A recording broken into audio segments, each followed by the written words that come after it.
Hello friends, કેમ છો? I hope કે તમે બધા મજામાં હશો. અમે શિવરાજપુર બીચથી નીકળીને હવે દ્વારકા આવી ગયા છીએ. અને જો તમે હજુ સુધી અમારી શિવરાજપુર બીચની અને બેટ દ્વારકા સિરીઝની બીજી વિડીયો ના જોઈ હોય તો એની લિંક હું ડિસ્ક્રિપ્શન બોક્સમાં આપી દઈશ, ત્યાંથી તમે જોઈ શકો છો.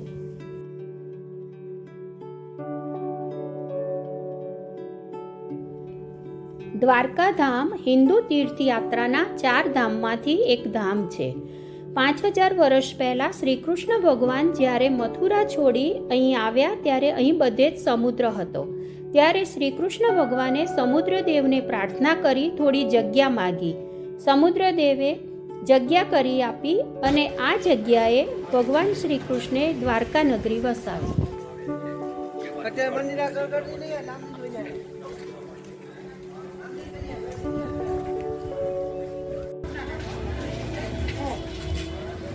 હવે અમે દ્વારકાધીશના મંદિર તરફ જઈ રહ્યા છીએ. રસ્તામાં બંને બાજુ અલગ અલગ પ્રકારની ચીજ વસ્તુઓની ઘણી બધી દુકાનો જોવા મળે છે.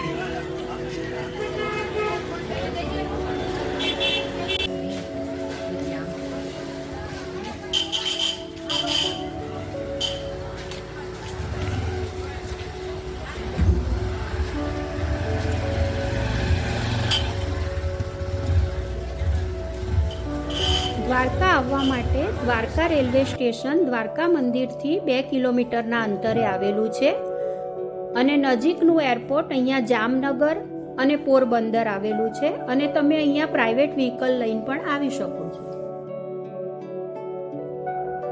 હવે અમે વિશ્વ પ્રસિદ્ધ દ્વારકાધીશના મંદિરે પહોંચી ગયા છીએ.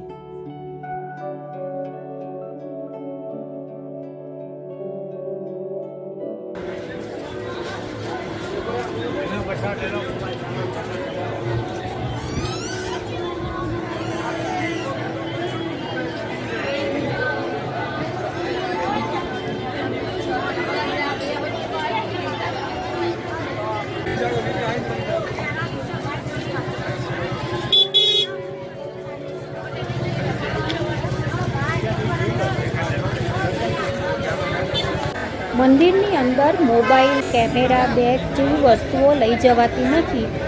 તેના માટે અહીંયા ફ્રી લોકરની ફેસિલિટી છે, જ્યાં તમે રાખી શકો.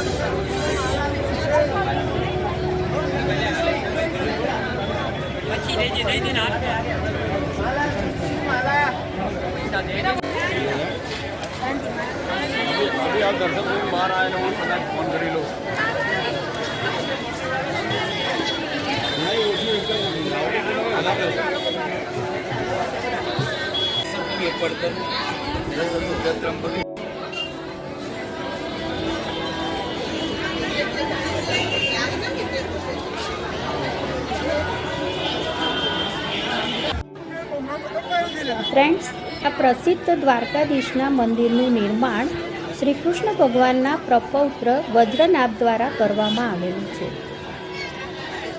આ મંદિર 5 માળનું બનેલું છે અને તેના શિખર ઉપર 52 ગજની ધજા ફરકે છે અને આ ધજા દિવસમાં 5 વાર બદલવામાં આવે છે.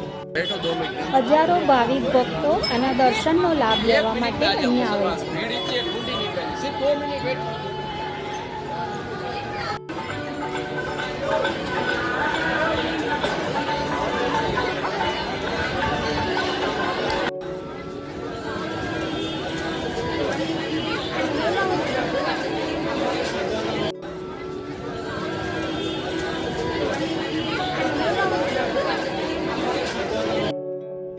હવે અમે દ્વારકાધીશના મંદિરે દર્શન કરીને બહાર આવી ગયા છીએ. ભીડ બહુ જ હતી પણ અમારે સરસ દર્શન થઈ ગયા. હવે અમે સુદામા સેતુ તરફ જઈ રહ્યા છીએ.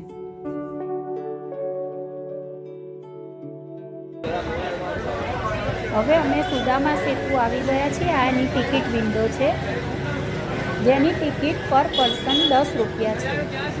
સુદામા સેતુ આજે બંધ છે એટલે અમે બ્રિજ ઉપર નહીં જઈ શકીએ. શ્રી કૃષ્ણ ભગવાનના બાળપણના મિત્ર સુદામાના નામ પરથી આ બ્રિજનું નામ સુદામા સેતુ પડ્યું છે. અહીંયાથી પણ સુદામા સેતુ ખૂબ જ સુંદર લાગે છે.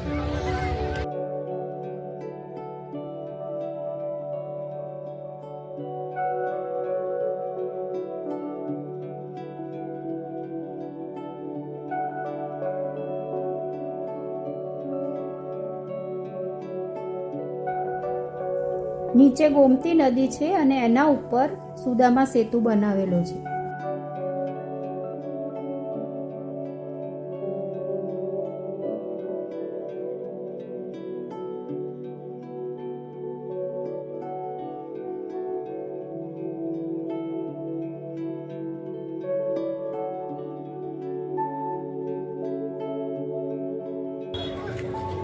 અહીંયાથી નીચે ઉતરીને હવે અમે ગોમતી ઘાટ ઉપર જઈ રહ્યા છીએ.